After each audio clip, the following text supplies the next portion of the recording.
Welcome back to the show. Today we have Panda Ludwig on the show. And I have to ask you, Panda, since you like to go by Panda, I'm sure you hear this all the time. Why do you not go by Amanda, your given name? Yes, my given name.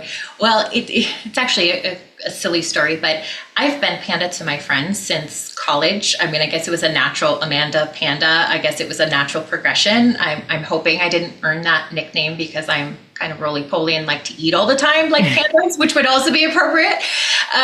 But of course, starting in my career, you don't send out your resumes in your 20s with your name being Panda, right? Because you're worried people will take you seriously. But now that I'm in my 40s, I have been just introducing, like it just kind of happened all of a sudden where I started introducing myself as Panda in business because I really don't care if people think I'm a grown-up. Like if people don't think I'm a grown-up by now, then probably we're not going to do business together, and that's okay, right? So yeah, this is sort of it's not a new nickname. It's a long time nickname, but only recently have I guess had the confidence to just introduce myself as Panda in business. And this, like, it's so funny because the response is, Panda, I love that name, right? And in my head, I had developed this story of, her name is Panda, like, what does she even do? And isn't it, like, it's just kind of one of those life things where we create a narrative that doesn't even exist. And I created that narrative for 20 years. Yeah. And it turns out I'm still in business, even though my name is Panda. I know what you mean. My name's Kiri, and it's unusual. And whenever I meet new people, I have like a slight hesitation because I'm like, oh God, they're going to grab the questions. They're going to be like, where does that name come from? Mm-hmm. And I began to realize after some time, like, yeah, those questions are there, but they're not malicious. In my head, for some reason, I always thought of it as like, maybe not malicious, but like a judgment thing. Like, yes, why do you have that name? Like, but it's not. It's just curiosity. And people are often the reaction is like, that's so cool that you have a unique name. And usually that comes from someone who's Sarah, Liz, or something. They're like, my name's Sarah. And I always hated how boring it was. Or an Amanda. Amanda. It was in the top 10 baby name list the year I was born. So as you can imagine, every year in school or in any activity, there was always like 3 other Amandas, and who was going to be Amanda, who was going to be Mandy, who was story of my life. So yes, people born with names that, make the top 10 list are envious of people with your unique name. And so I'm happy for you. You didn't have to wait till college for your name to become unique. I love it. All right. So we've got Panda on the show, and she is a multi-company founder who at the peak of her career was told by her doctor to slow down or die. She took 2 years off and now teaches other high achievers like myself, how to find success and happiness utilizing the own methods that she learned herself. So thank you for being on the show again. And I have to start this really by asking if you could tell yourself one thing on this entrepreneurial journey when you started out, what would it be? Wow. Oh, that's such a great question, and it has my mind thinking because so many things are coming to my head. I think probably the first thing would be to not take things so gosh darn seriously, because I think when you're building businesses, you have this image of how it's supposed to be, and you're looking at people, or I was looking at people who were so much further ahead in that journey and thinking maybe I needed to be there and it needs to look like this and it needs to be this, when in reality, there are people who are successful and who are making money who it doesn't look like what we think it is supposed to look like, right? So kind of breaking out of that, this is how it's supposed to go, and just going in the direction that is best for me or best for the entrepreneur in that journey, rather than kind of how we think other people think it should go. I struggle with that a lot. I mean, I see people who are ahead, or like people who have done something in 3 months that took me like 9 months, or I'm still working on, and I get so jealous. And I'm like, that's where I want to be. That's why did it take them 3 months? Why? And I forget that there's so many different situations that people have, right? Like I have 2 kids. My energy is a lot less than it was maybe than this 28-year-old entrepreneur who has no children, like not real responsibilities, basically. But I love that advice. Just like go at your own pace and do what's best for you is so important for entrepreneurs to learn. So I want to talk a little bit about your multiple businesses that you had. Can you tell us about these, multi companies that you had as a multi company founder? What were they and how did you get into them? Yeah, people expect the answer to that question to be sort of multiple spin-offs off from one concept or one skill. And my background is so all over the place.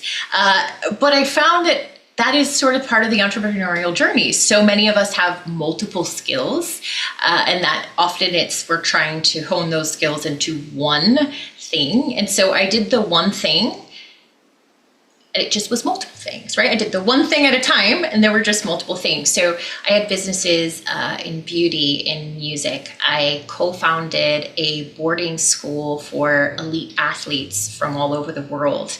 And people would say, well, that's, all of those things, what could they possibly have in common?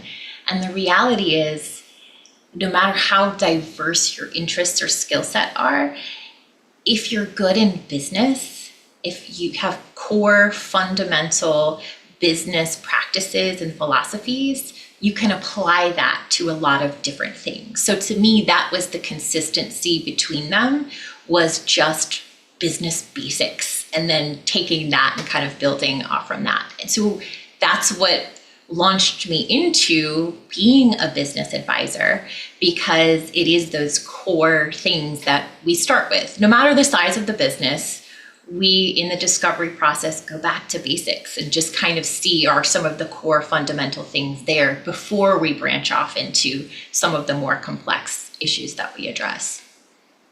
So what business were you working on when the doctor said you have to slow down or you are going to die? Yes, that's the most recent company, which I've had for 12 years. And that's in business advisory. So the best way to explain it, people are familiar with what a business coach is. People are familiar with what an outsourced CFO is. And so if you kind of pull those two things together, that's a pretty good description of what the business advisory practice looks like. So we were working with over 100 entrepreneurs a year, and oftentimes physically going into their companies to examine their process. So not at that time completely virtual. This is pre-COVID, right? So we're physically going into companies and doing this analysis. And but yeah, the history was about 100 companies a year. So high volume. I had a team, so I wasn't doing it all by myself. But it's an interesting life lesson, and this is part of what I write about in my upcoming book, is this philosophy of you can't care more than the owner. And when you're doing business advisory, it's really easy to go into a company, identify the areas that could be improved upon, and you could see it and you could see what could happen for that company, and you want to make it happen for them. And then you realize, I can't care about this company more than the owner or more than the leadership. And so that was part of this journey I had to go on in understanding and recognizing that advisory is just that. You give your best advice, or even for your listeners who are coaches or consultants, you give your best input, you give, everything to the client, but we can't care more than the owner, because then we get pulled into the weight and the burden of, in that case, at that time, 100 different companies who have 100 different problems. And that was really an eye-opening experience for me, was you always give your best, but you have to be mindful of your big dreams for the company, have to be aligned with the owner's big dreams for the company and their willingness to implement those things.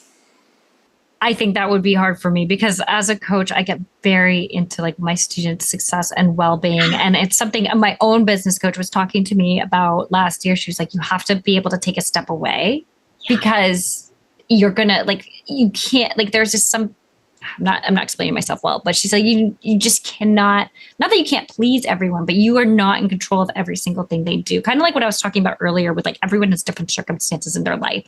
So even though you might have an expectation for an owner of a business to do these things or something like that, sometimes that just doesn't happen and you can't take it personally and look at yourself as a failure. Right.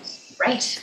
Yeah. So when the doctor, told you got to slow down, you're going to die. Like how did he even come to that? Like, what was your health looking like? And how did you feel walking out of that? Cause like, I know some people might be like, no, I'm just going to continue doing what I'm doing. Were you like, I guess that would probably be my initial reaction. Yes. And then 3 days later, like, oh, maybe I should slow down. Well, I will tell you my reaction and then kind of give you the backstory. The thought I had in my head in that exact moment was, it's like so embarrassing to say out loud. But those of you who are just, your bosses, you have your team, you're handling your business, hopefully you can relate to this. My thought was, well, you're the doctor. I mean, that sounds like a you problem. Like, because in my head, isn't that awful? Even when I say it out loud, I'm like, it's part of a talk I give in my public speaking, and I have to be careful not to over apologize for saying that but I know as soon as the words come out of my mouth and I'm looking at the audience, I'm like, I know, I'm with you, I'm judging too. But it was just sort of this thought, well, you're the doctor, I'm here because there's a problem. So, you figure it out and tell me what I'm supposed to do. I mean, there wasn't in that moment this immediate, I'm going to change it. I'm going to change my whole life. It was a pivotal moment because it's when the seed was planted, but it took a long time for that to actually have the impact. And then it was thinking back to that moment and thinking back when I was given that information, why didn't I make a complete change? Why did I allow my health to get so much worse to the point that I was like physically unable to work before I actually made the change? So wait, hold on. I want to rewind here. So you didn't leave that doctor's appointment. I mean, you left it with like some like, oh yeah, whatever. But how long did it take you then to get to the point that your health deteriorated even more? Yes, it was over 6 months. Over 6 months. Oh, wow. Okay. Yes. And in that doctor's appointment, we were looking at my heart, and the doctor was saying, you have the heart of a 60-year-old woman. And she wasn't saying, you're like a kind, loving grandmother. That wasn't what she meant, right? It was, the actual health of your heart. And she even broke down for me, think about if you have X amount of heartbeats in your life, right? Like your lifespan, your heart's going to beat this many millions of times. And you're just using your heartbeats up a lot faster than the rest of us, is kind of how she broke it down for me. And I was just, again, I took the attitude of, well, I guess you're going to have to figure that out, aren't you? Because I didn't have this mentality of, I couldn't even see that I could slow down and continue to be successful at that time. I did implement things like work from home Fridays, right? So I stopped seeing clients on Fridays, and that was a big shift for me. So I started to implement some things, but I didn't until I got to the point that I was forced to sell my entire client list that, took me years to build. I was able to negotiate jobs for my team and somewhere else, for my clients to go, someone else to serve them so I could step away. That's when I really started to unpack this, but you knew, why didn't you? Why didn't you believe you could slow down? Why couldn't you see it? Why didn't you think of the fact that your life and your health is more important than a business? This is the 4th business I had started, so I knew I could build a business from scratch. So you'd think I would have, this mindset of, well, I'll sell that one, and when my health is better, I'll just start another one. Like, that's what I do. And so going through that journey and unpacking that, and fortunately having, because as it turned out, I was dealing with burnout, but I also had a quite a severe medical diagnosis, which came much later. And so I had a great team of doctors, therapists, coaches, mentors, that during that 2-year leave, I just surrounded myself with these people that was what took me on the journey of opening my eyes and helping me to recognize that I had no boundaries, that I put business or my achievement, which looks a little different for all of us. I put achievement before my own well-being because that was my identity. And so that journey, although it was a medical journey that I'm still on, I'm still at the tail end of treatments, but it was a medical journey, but it was really a transformational journey in how I think and how I approach things now, which honestly, getting sick was probably the best thing that could have happened to me, because I had a warning and I didn't pump the brakes like I should have. So I got to the point where I couldn't physically go on. And that was the thing that I needed in my life to stop and evaluate. So now I help other people before they get to that point. Let's take a look at this and see if we can prevent an all-out, complete stopping and restarting like what I had to go through.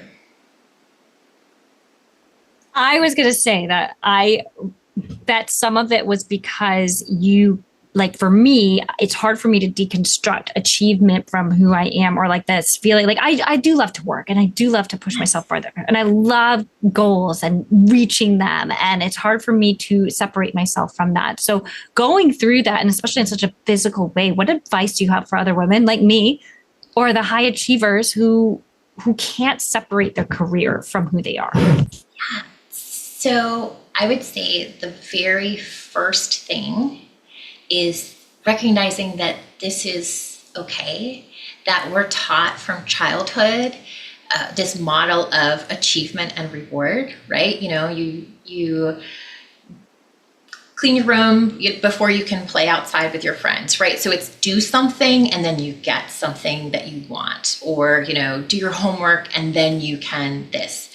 And, in school, I won all the awards and of course was praised for that, sports, music, right? So whatever we were involved with in childhood, we're taught this model of do the thing and then there's a reward. And then particularly if we excelled in something, that becomes our identity even as a child. So for me, that was music. I began studying classical piano at the age of 4. So by the time I was 15, I was employed. My first paycheck was from the symphony, right? I was working for the symphony as a 15-year-old because I excelled in piano. So that concept of you do this good thing, you do this achievement, you achieve this thing, you are going to be rewarded, or adults are going to appreciate you and they're going to talk about you in a way different than maybe your peers. And so we're taught that, and then we just continue to model that in our life. And I think goal setting and achievement, and I think having big goals, that is the entrepreneurial journey. That is how we're wired. That's why we are the ones who are starting the businesses rather than working for the businesses sometimes, because maybe we're wired a little bit differently. But I think the question has to come in is, if I take the achievement away, who am I? And that for me was a very uncomfortable question. I loved the identity as a business owner. I had this little girl boss plaque on my desk, that was very much, if I introduced, she's a business owner, particularly when I was in my early 30s and I was deemed a little bit young to be doing what I was doing, right? I was advising CFOs of larger companies who had been a CFO for longer than I had been alive. And so this sort of, she's doing this thing that's unexpected. And I can say it played into my ego. I loved functioning in that realm. I was hitting the goals. The company was growing 50% year over year. We were hitting our numbers. The growth was spectacular. And that was who I was. That was my identity. I don't have children, I have dogs. And because that was aligned with my lifestyle of working all the time. And so when I got sick and I stepped away from that identity, the only thing I felt like I was just a sick person. that became my identity. And I was not comfortable accepting that, right? So I actually tried to make like a full-time job out of being a patient. You should see how well my medical records are organized. Like, and I'm coordinating with this one and doing insurance. I audited the insurance company every quarter because they made mistakes, and I was going to catch them. I just like took it over the top.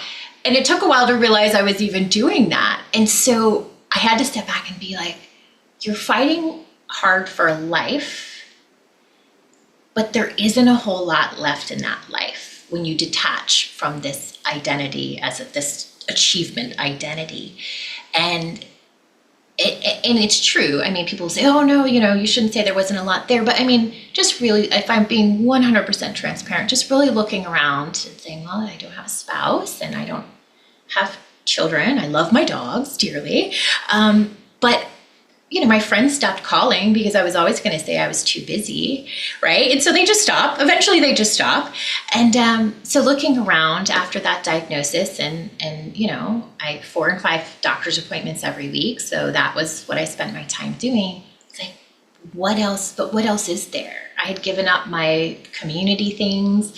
I used to teach music, just kind of on the side because I loved investing in the lives of these young musicians. And so I had given all those things up in pursuit of growing this company. But when that was gone and I had to face that there wasn't a whole lot left, that's when I realized I had to develop an identity just as Panda. Just who is Panda? Like just developing that identity. And then we can throw achievement and companies and success on top of it. But like, who am I as just that individual? If I wasn't working, if I didn't need any money, if I, who is that person? And that it was a grueling, a little bit ugly at times process to go through. But I think that really now, when I look at the future, this is a little exercise. We can have your listeners do this. When I give this talk, and it's called a both goal, and it's not a very creative name, but it's called a both goal. And it's, I ask the audience to envision their big goal, right? And you can feel the kind of excitement in the room when I do this live. And then I ask them to picture themselves when they reach that goal.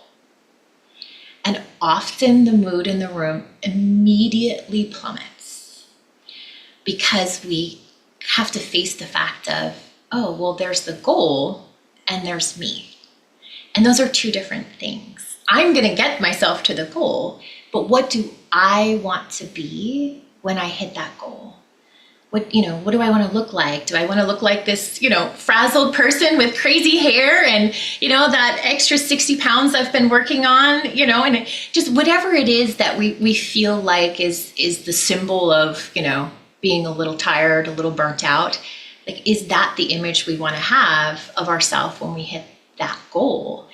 And so often we forget about like the goal for me in conjunction with the company growth goal or the financial, or the bigger house or the boat or whatever the goal is.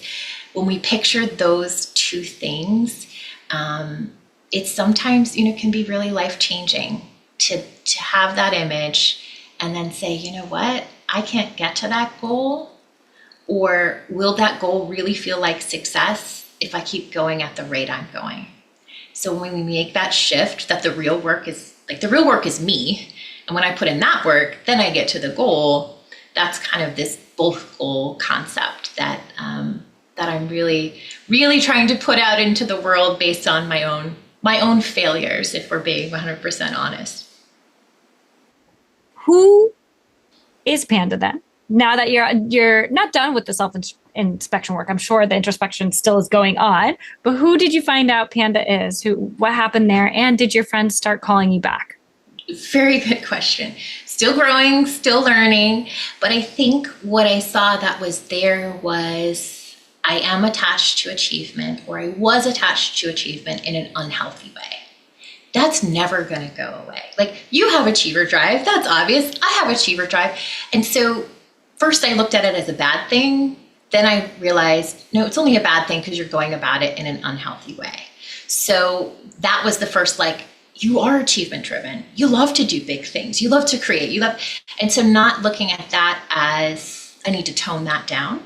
That was probably the first lesson, right? I don't need to tone that down. I don't need to be less. I can be me.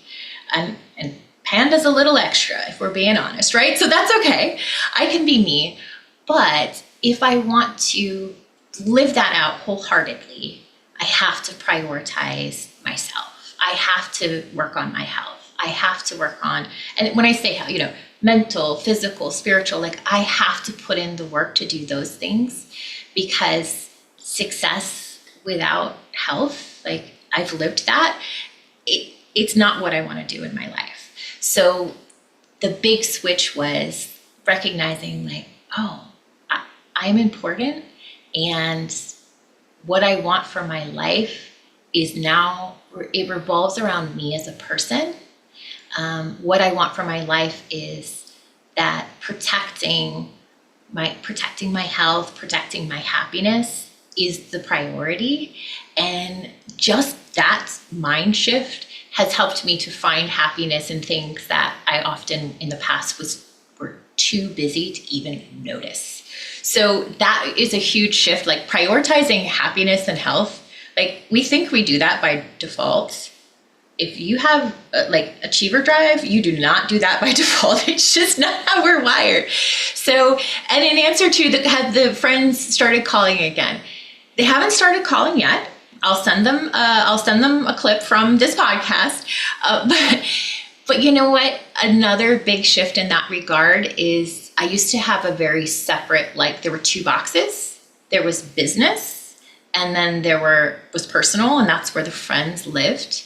And because of this shift, and because I started joining communities, which to the entrepreneurs listening, if you're not in some kind of a community for support, you'll join today. That's like absolutely vital. I've built a community of people, of mentors and peers and people I can bounce ideas off from, people I can have what we call am I crazy calls, like, am I crazy for thinking that this should be this when it's really going like that, And so I've learned that friends aren't in one box and business is in another box. Like my worlds mesh together a lot more than they used to, because now I have a community of business friends. And so that was another big shift for me. So as I'm sorting out the who is Panda, going back to my musical roots and going back to relationship and just sort of silly fun that I had really given up, because who has time for that? Who has time for walks in nature, which is something I do almost every day now, right? Like that shift is bringing back. In high school, I hiked almost every single day. So I'm gravitating back to being in nature. So I think for anyone who's feeling a little bit like I am all work and no play, but I don't even know, like I'm not even interested. I am so tired. That was a lot of my journey. I'm so tired. Like I'd love to be going to art galleries, but I can barely stay awake to get my work done. Think of things you loved when you were young, like childhood or as a teen, because chances are those things, if you kind of just start, like even when you don't feel like doing them, you start kind of just like, well, I used to love to play, I don't know, volleyball or pickleball is the big thing. I don't think nobody was talking about pickleball when I was a teenager, right? But, I went back to music. I went back to nature. I went back to things that I loved when I was young that I had kind of forgotten about in my busyness. And so if anybody's looking for a place to start, what did you used to love to do? So let's try to make this like very tactable and actionable. What are some effective time management techniques that you can share with women entrepreneurs, high achievers who are struggling with, or maybe they know what they love to do when they were young and they're like, I love to play guitar and I don't have time for it anymore, something like that. And they have this kind of life where it's like, super busy, and then they have got their family to take care of, and they got to put their kids to bed, and they put the kids to bed, then they work another 2 hours. And then like before you know it, 5 days have passed, and then the weekend's a blur of kids' activities. So just pulling this out of thin air, because this is common for a lot of my listeners. What are some effective time management techniques that you can give that they can implement during their work day to help them bring a little bit more personal time into their life, or even learn how to stop working. Like, this is okay. You can stop right now. It's not urgent to do this. Yes. Well, that last statement was where I was going to start. And it is not a popular opinion, but I'm saying this to myself. Sometimes I can get almost addicted to the busyness, where there is time, but it's about prioritizing. And I couldn't see the benefit of prioritizing some of the personal things. I couldn't see the benefit of prioritizing things outside of my business. So that's really, if you're going to even look to build things into your day, is it a priority? That's like, we have to start there. I teach a workshop that's called Schedule Your Success, and it is an entire scheduling module. And it's something I've used for a really long time, which sounds kind of counter to this idea of like getting burnt out and completely overworking. What I would do is just maximize, like, I would book myself 12 hours a day, 7 days a week. And so that's the downside of having a really good scheduling system. But what I tell people to do is everything you do in a day, put it in your calendar, even if it's picking up the kids from school, doing the grocery run. Like, I have everything on my calendar, and that helps me to visualize when I'm trying to do 19 hours worth of stuff in 8 hours, because I've only put the things on my calendar that are like the business related things, when in reality, there's so many other parts to our day. And so I put it all on there to be able to visualize it, including, giving the dogs a bath and playing the piano. And like, I put things on there that are like seemingly silly things. Like, well, of course you won't forget to do the Instacart order, but it's on my calendar because it takes time. And when I do that, it helps me to fight overwhelm, because I can visualize, as opposed to when I used to do things on a to-do list. And I would, I'd put 20 things on there and then beat myself up at the end of the day because I couldn't get them all done. Using a calendar format helps me to see, well, you're trying to do too many things, and that's why you feel like that. And then it's a really simple system, but I just color code it based on priority, so that things are low priority when something pops up, or I'm not feeling well that day and I have to take a nap, like whatever is the case, the low priority things, I can immediately look at it and say, I can either bump that to a later day because it does not have to be done today, or I can delegate it. And that has helped me not only free up time, but feel time freedom, because I can see this is all I have to do today. Everything I need to do today is in front of me, and I don't have to do any more than this. This is exactly what I have to do today. And when that's done, I can step away and just be done. And so that's such a simple, basic concept. But for me, it's really, for someone who just, if I find an extra 5 minutes, I'm going to fill it with something, right? Because that's my nature. It helps me to be able to step away. And then I can also visualize, this is free time to spend however makes you happy, go to the pool or do whatever you want to do, go to bed early because you can, because you finished everything for today. And it's just one day at a time. So I know it's such a simple concept, but I think if I had heard that maybe a few years ago and it sunk with me, maybe I would have made some changes a little sooner. Yeah, I think an important thing for our audience to distinguish here is the difference between prioritization and a to-do list. They can get easily confused and blend together because everything on the to-do list is a priority. Everything needs to get done in order to move the business forward. Yeah. But there is a real difference when you sit down and you really think about it and you say, what is my absolute priority today? That changes everything. And my poor audience has heard me talk about this all the time. I actually got it from another podcast listener, but I have this thing called the Full Focus Planner, which another podcast listener told me about. But it basically forces you every day to talk about your daily big three. I'm reading it, which is why I'm reading it. Yeah. List your 3 most important tasks. And then there's a section for other. But that makes me thinking okay, but what really is important today? What really is my priority? And then when I get those 3 done, I say, yes, okay, good. I've gotten that done. And some days like today, actually, I'm there's nothing that important that the top 3 have to be done. I have a lot of calls today, but there's nothing that's oh man, I got to get that done, right? And that feels good too, to recognize And it's helped me, this full focus planner. I mean, and it can be any way you want to do it, but this planner for me has helped me focus to the point that I now know today I don't have anything that's a priority, which feels really, really good.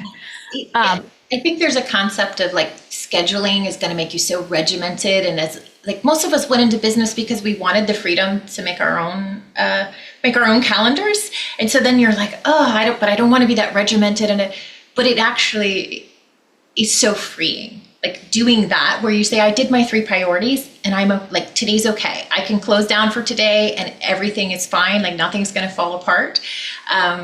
I think it's a freeing exercise more than a constricting exercise, like we feel like time management and scheduling maybe could be. Oh, you're speaking my language. I mean, my mom says from when I was like little, I was scheduling everything. And there's like this running joke in our family. Like if we happen to get everyone together for a family vacation, which is rare now with all of us as adults, but I am not allowed to tell my sister what we're doing. Like, so I can't relax until I know what we're doing every day, because that makes me feel better. Right. And so my dad and I will go off and create a schedule, and I'm sure he just does it for me. So I know what, like, and it could be even just like a massage that day, right? Like when we went to Aruba together, I was like, well, what day am I getting a massage? I need to know. And my sister was like, don't tell me. So I like made the schedule of what we're doing. And then when that day came and my sister woke up, I said, oh, we're getting our massage today at 1. And she was like, oh, okay. But she did not want to know the whole week. That like freaked her out. But like, since I've been young, schedules are like my language. So, but like you said, it's important to distinguish, because like with someone like me and you, who's like so schedule oriented and lists oriented, sometimes everything you want to get everything done to feel better. You want to complete the day, but there's no way you can get everything done. So it's just impossible. So I feel the schedule part a lot. Let's shift gears a little bit quickly and tell me about how the steps you have used in your businesses to scale them.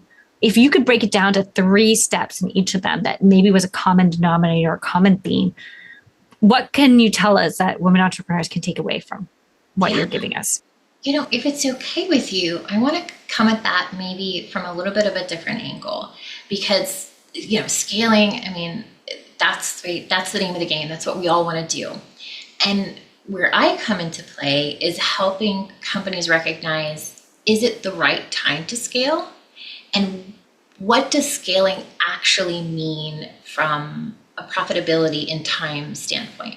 So again, I'm not acting like I'm not in favor of scaling. We all know that's the direction we all want to go. But something I think that's valuable, because it's not talked about a lot, is calculating the time investment for you as an owner. So to decide, is scaling what you actually want? So sometimes scaling, we think we have to scale because that's what everybody's talking about.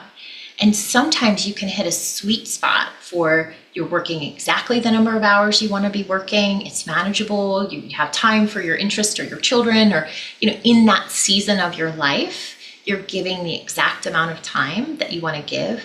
And taking a company through the scaling process could be more time investment than you actually want to give.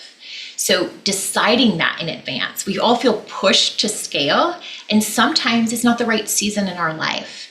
Or sometimes it means we need to hire more people that are in a management position as opposed to doers, right? The implementing our brilliant ideas. We may need to hire a manager who can actually oversee that for us. And not every company is in the position to hire a high-paid manager to get them to that point. Like counting the cost. What is the cost of hiring those people to make this dream happen? And what I found is, I remember a specific conversation sitting across from a business owner, and they had grown, huge growth, huge expansions, adding employees, it seemed like every week. And the conversation went a little bit like, as you've grown, you are actually spending more money. So your profit, although you took your company from 1 million to 5 million, your profit is the same when you were doing 1 million as it is at 5 million. But your stress levels have, we've 10x stress levels, but we haven't 10x profits. And so again, coming at this from a different angle, the pressure to scale, the important investments are looking at your time investment. Is this the right season in your life to scale? And is the profitability going to move at the same rate as the revenue? So we hear people all the time talking about, especially now it's popular to disclose your revenue on social media. It didn't, used to be taboo, but now it's like, I'll teach you how I took my company from 1 million to 10 million in 4 days. That's we hear these things and we think, gosh, they're doing 10 million. I should be doing 10 million. But when no one talks about, that's the revenue number. Let's talk about what's the profit, because they could be making the same, generating 10 million in revenue as they did at 1 million, but just now it's just, more money, more problems, right? So I think that's how I like to, if I have input on scaling, let's start before we scale, looking at the time investment and also looking at, profitability, doing some projections. How many years is it going to take for the actual profit to catch up to the revenue? Because scaling can be expensive.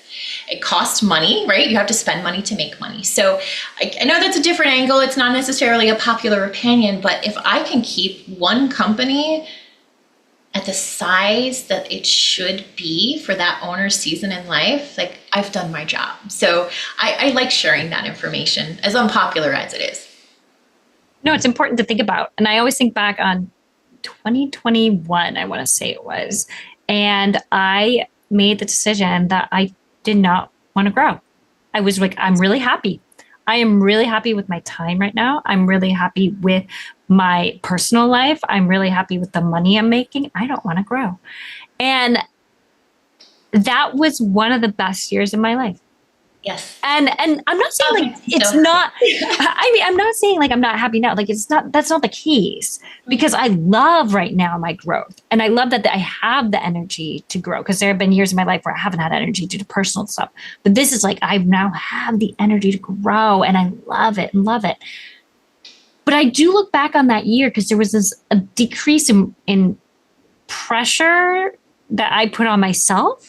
Right? Because there's no societal pressure at all. No one knew if I'm growing or not. No one cares. Sure. But I didn't have to I don't know. It just felt good. And maybe it was coming off of 2022 where it was just so hectic and so horrible for everyone that I just I'm good. But it sounds strange to say it was one of the best years of my life, because I don't think I'll ever be able to replicate it. Mm-hmm. It wasn't just that one factor, but I think that one factor played into it, because I was my business is good and I'm going to keep it where it is. And it's just going to continue to churn and continue to bring me money in.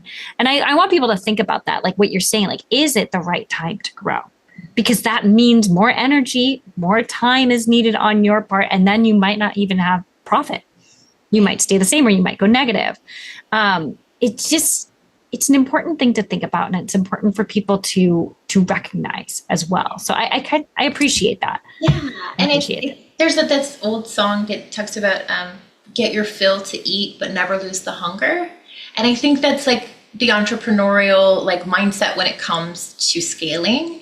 Yeah, it doesn't mean that you're giving up or you failed, because you decide to stay exactly where you are.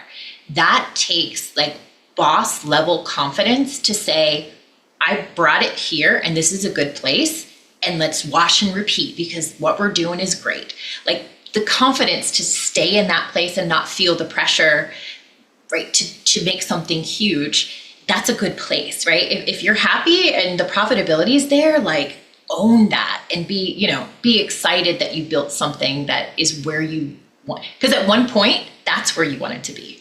Now that you're there, you've now feel you have to conquer a new level, and that's not always the case. So, work with someone to kind of coach you through that. Is this the time? What does that look like? I think that's an important conversation in scaling. Have you ever made any mistakes that you remember when scaling that you can share what you learned from them?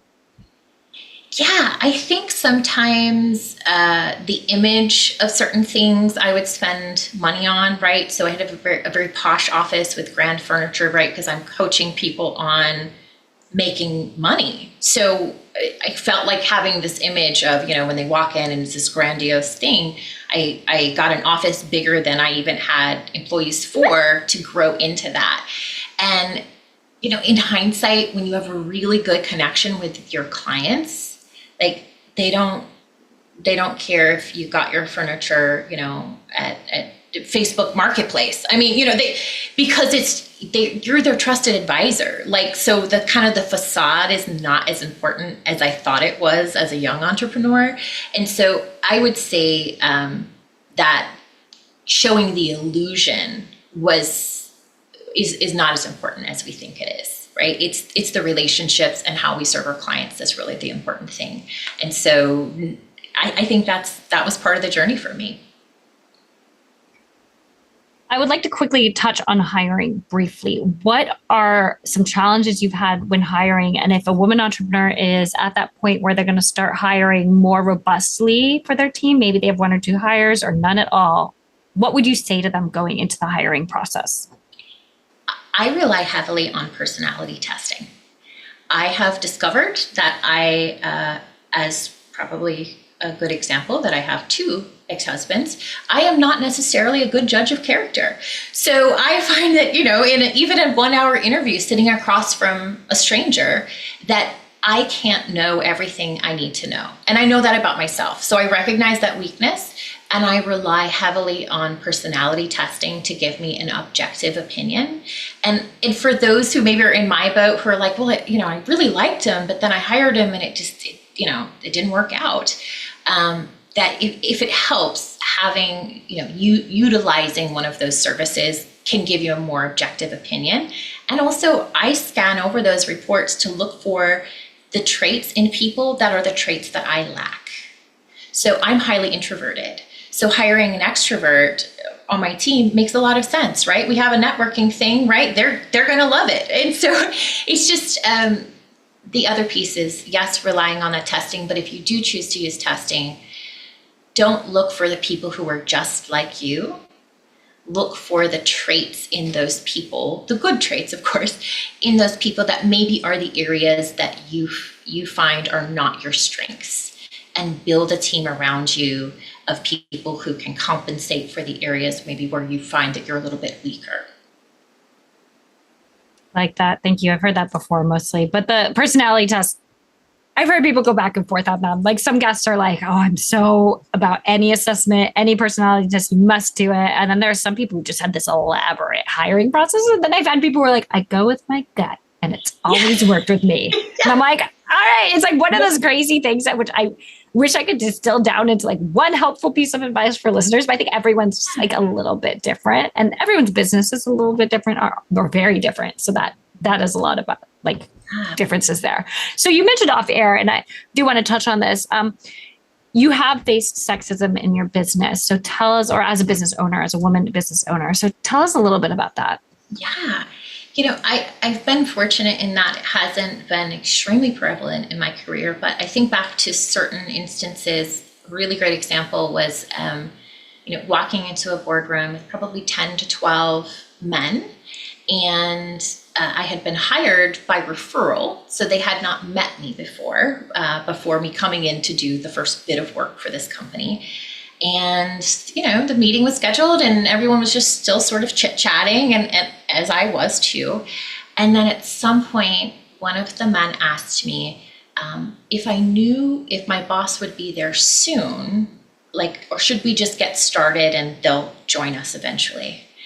And in that moment, I realized they thought I was the assistant there to take notes for this wonderful business advisor that they had heard of, who their company had hired. And I actually sort of froze for a second and then had to be like, no, we'll get started.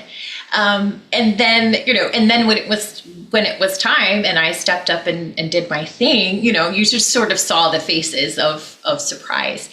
And honestly, I can say I love those moments.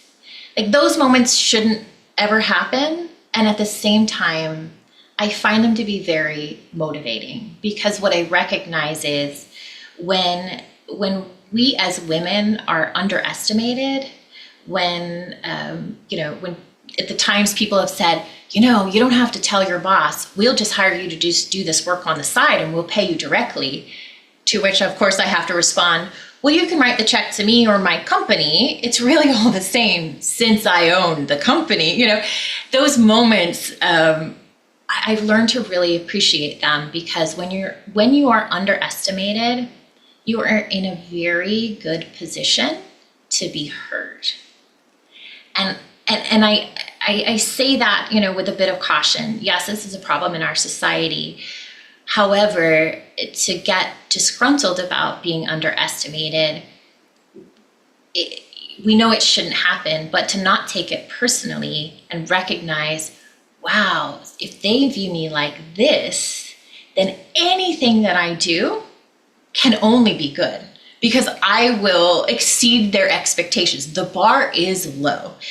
And also when it comes to negotiating, particularly if you're negotiating for a larger contract or something like that, as a woman who's underestimated, our negotiating power is exceptional, because we sort of step in and surprise everyone. And so I've learned to take those moments and say, this shouldn't happen. This is an important topic that needs to be addressed. But when it comes to me, I just use it as fuel to ignite my fire and just say to myself, wow, they're really going to be surprised when all this comes together. And I use that as motivation.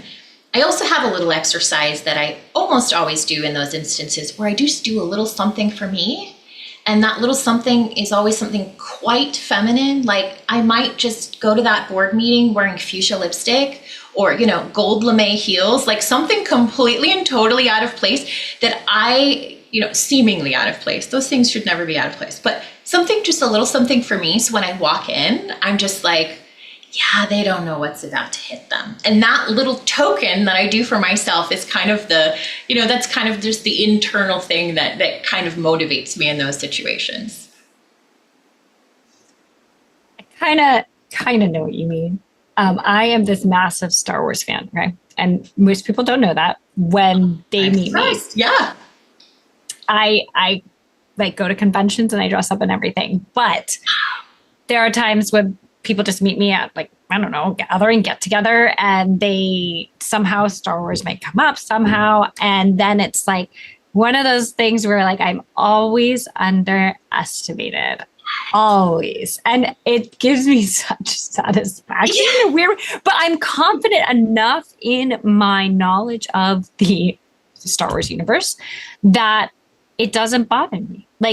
I know they probably think, oh, she's just a cute little Star Wars fan. And I know that they don't know how much I actually know. And sometimes I wonder why my head is so full of this knowledge, but how much I know. And there is something just so satisfying about that for me. So not completely the same, but I think being a woman and for some reason looking the way I do and dressing the way I do, people are just there's no way this is a heavy nerd and Star Wars lore, right?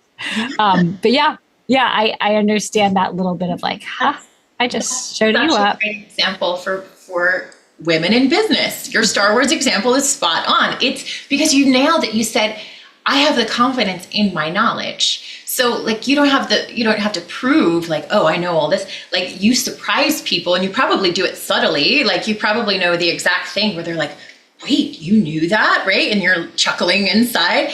And I think it's okay for women to move through business that way. We don't have to always be out there proving I am the smartest person in the room. Rather, just have that confidence. And then when the questions arise, people will be very surprised. And then we have the little chuckle, So I think I think it's okay for women to move that way through business. Because of the confidence. And that's what it comes down to. Once you have that confidence, it doesn't matter. And people will recognize that and step aside. So here's, I just want for our audience, where can they find you? What do you have for them that could be beneficial? If they want to connect with you, where's the best place? Yeah, so LinkedIn is where I hang out most of the time. I would love for folks to shoot me a message there, ask a question about things that we talked about today. Let me know. I heard you on the show and you talked about this, and agree or disagree. You can say that did not resonate with me, but I'd still love to hear from you. So I'd love to connect on LinkedIn. That's also with my book, The Panda Principles. I'm sharing a lot of tidbits, which is, all tips and tricks for newer entrepreneurs. And then I also have a free resource that I'd love to give away if that's okay with you. So it is just my favorite efficiency tools that I use. So I use them in my business, or I've implemented them in other businesses. So they're all approved and researched by me. And so I'd love to give that. Away. So you just have to text the word tools, TOOLS. So tools. These are my favorite tools. Just text the word tools, and I'm going to give you the number. I want to make sure I get it right. Here we go. 55444. Okay, so text the word tools to 55444. It's going to ask you for your email address, and when you put your email address in, it's going to fire you my list of favorites. Oh, I love it. Thank you so much. We'll put that in the show notes as well so that people can use that whenever they want, even if they find you 7 months from now. Good. All right. Thank you so much for this interview. If you could tell us, what is one philosophy, mantra, or quote you try to run your business by? Gosh. Only one. Well, I will tell you one that just sort of pops to the front of my mind when you said that, and sometimes the first one is the best one. So it's count the cost. And I don't just say that because I'm an accountant, right? So of course I'm like calculating everything on a spreadsheet, but it goes back to our scaling conversation. It goes back to our conversation about protecting our own health and well-being. As we're making business decisions, count the cost. Yes, from a financial standpoint, but also counting the cost of our, in our life. And is this truly what we want for us as a person, or for our home, for our family? So I think that that's the season of life I'm in right now, is count the cost across the board. I like that. There's so much meaning in that. Thank you. And for our audience, here, just a quick recap of what we discussed today, me and Panda. Become a part of a community, blend your personal and business life together. You can really get addicted to the busyness, and it's about prioritization, really. Is it a priority? And that will help you really distill down whether or not you can shut down easily at the end of the day. And then finally, Panda really likes to use personality testing for hires, right? And it's very beneficial because it gives you an objective opinion. So again, thank you for being on the show. And for those in our audience, if you're listening and you found this informative, you found it valuable, share it with a friend who might also feel like that as well with Panda's advice. So until next time, you can find me on LinkedIn. That's where I'm most active as well. So thank you again. I totally appreciate your time. Thank you. It's been awesome.